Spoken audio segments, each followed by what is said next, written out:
Hello everyone. তো আজকে করব আলুর পরোটা। তো তোমাদের বলেছিলাম রেসিপিটা তোমাদের সাথে শেয়ার করব। তো চলো আমি কি করে আলু পরোটা তৈরি করি সবটা তোমাদের শেয়ার করব। তো ভিডিওটা দেখতে থাকো। এখানে নিয়ে নিয়েছি ময়দা, আর দিয়ে দিয়েছি রেপসির তেল, স্বাদ মতো নুন, স্বাদ মতো চিনি, আর এবার উষ্ণ গরম পানি দিয়ে ময়দাটাকে ভালো করে মেখে নিয়ে 10 মিনিট ঢাকা দিয়ে রেখে দেবো। 10 মিনিট পর ছোটো ছোটো লেচি করে কেটে নিয়েছি। তো আলুর স্টাফিংটা মাখতে কী কী লাগছে তোমাদের বলি। এই যে চাট মশলা, স্বাদ মতো নুন,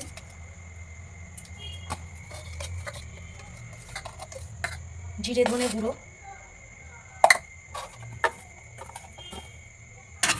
লঙ্কার গুঁড়ো, আর এখানে কেটে রেখেছি ধনে পাতা, পেঁয়াজ, লঙ্কা, এটার মধ্যে দিয়ে দেবো। তো চলো মেখে নিই। এই যে স্টাফিংটা রেডি। এই যে ছোটো ছোটো আলু স্টাফিংগুলো করেছি। এবার এইগুলো এই যে এই রুটির লেচিগুলোর মধ্যে আমি পুড়ে দেবো। তো চলো দেখো কীভাবে পুরি। এই যে এই বাটির মধ্যে আমি সেভ করে নিয়ে এই যে এই আলু স্টাফিংটা এর মধ্যে দিয়ে দেবো। এই যে এরম করে মুখটা আটকে দেবো, দিয়ে এরম করে এই যে মুখটা আটকে দেবো, তাহলে আর খুলবে না। চলো আরেকবার দেখাই। এই যে গোল করে নিয়ে এরম বাটির মতো সেভ দেবো। এই যে বাটির মতো সেভ করে এটা এর মধ্যে আস্তে আস্তে, তো এই যে এরম করে মুখটা ছিটকে দেবো। এই যে এরম করে মুখটা ছিটকে দেবো, দিয়ে এরম করে মুখটা আটকে দেবো।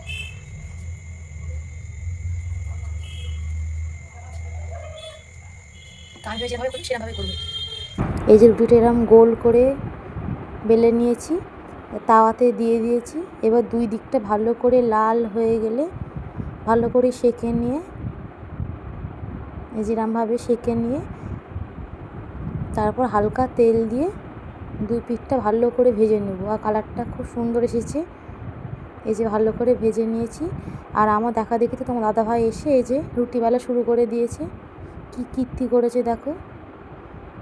এই যে কি সুন্দর রুটি বেলেছে। তো আমরা রাতে ডিনারে আজকে খাবো আলুর পরোটা আর চিকেন। তোমরা কে কী খাচ্ছ কমেন্ট করে জানিও। তো আমার মতো এরকম আলুর পরোটা তোমরা বাড়িতে করে খেতেই পারো, আশা করি খুব সুন্দর খেতে হবে। এইদিকে কত সুন্দর পরোটার আকৃতি করেছে, খুব সুন্দর। তো আজকের মতো টাটা, দেখা হচ্ছে নেক্সট ভিডিওতে।